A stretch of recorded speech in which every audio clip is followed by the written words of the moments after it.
Pada pidato perpisahannya, Anies menyerupkan identitas Jokowi pada dirinya.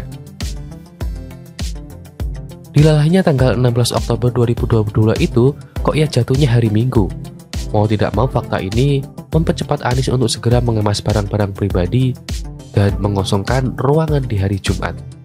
Begitu juga dengan Reza Patria, hari Jumat tanggal 14 Oktober 2022 kemarin Anies telah pamitan pada jajaran dengan ASN DKI Jakarta, dan hari Minggu kemarin Anies menggelar acara perpisahan gubernur dan wakil gubernur di Balai Kota.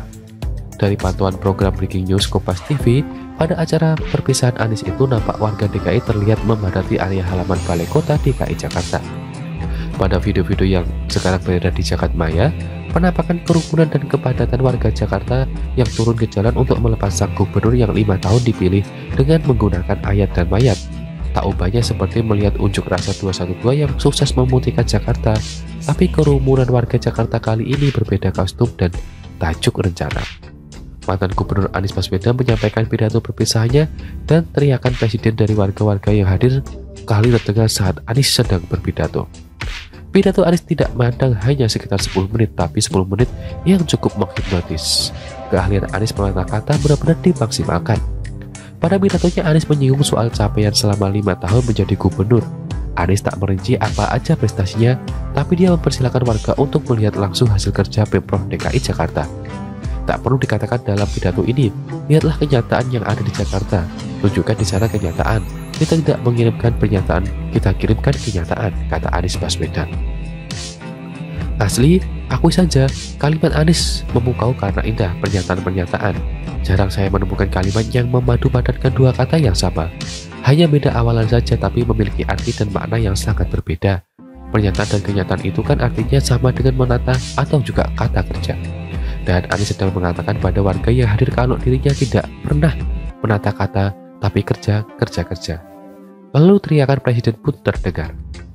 Penggunaan kalimat kita tidak mengirimkan pernyataan, kita kirimkan kenyataan.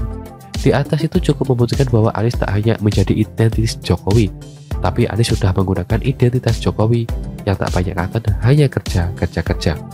Inikah langkah strategis Anies untuk kampanye 2024? Lagi-lagi menggunakan strategis politik identitas, yaitu menyerupkan diri pada identitas Jokowi. Kemudian Anies mengajak warga yang hadir untuk menyanyikan lagu Berkibarlah Benderaku dan Maju Tak Gentar, yang juga memuat pesan untuk mereka.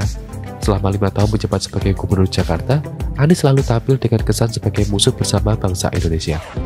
Hal ini terlihat jelas dari setiap pernyataan-pernyataan yang Anies sampaikan.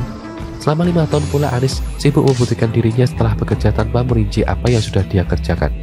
Persis seperti pernyataan di pidato perpisahannya, kemudian di setiap pidatonya, karena untuk urusan rincian pencapaian Anies itu menjadi tugas dari para buzzer-nya. Namun, ada hal yang tidak bisa Anies pungkiri bahwa strategi Jokowi jauh lebih mumpuni dalam merinci hasil kerja Anies selama menjadi Gubernur Jakarta.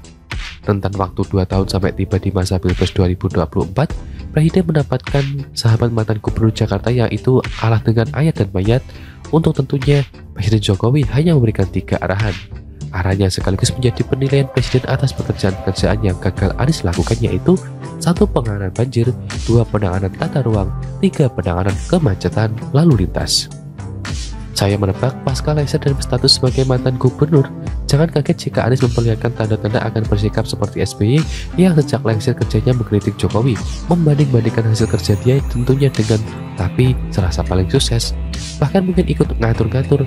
Dan kekuatan buzzer yang sudah dimiliki, saya tidak akan heran jika Anies terus menggempur Heru dan mengklaim hasil kerja Heru bahwa apa yang Heru lakukan adalah rencana yang dia canangkan.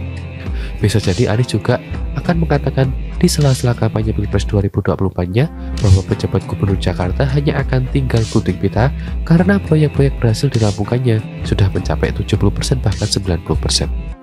Dalam satu gebrakan, Anies menyerap 2 identitas sekalipun, yaitu identitas Jokowi dari awal-awal dan identitas SBY di akhir-akhir. Anies tak memiliki langkah lebih baik untuk meraih posisi hari ini kecuali menggunakan politik identitas. Jadi pas sekali jika bangsa Indonesia menyamatkan gelar Bapak Politik Identitas pada Anies Baswedan.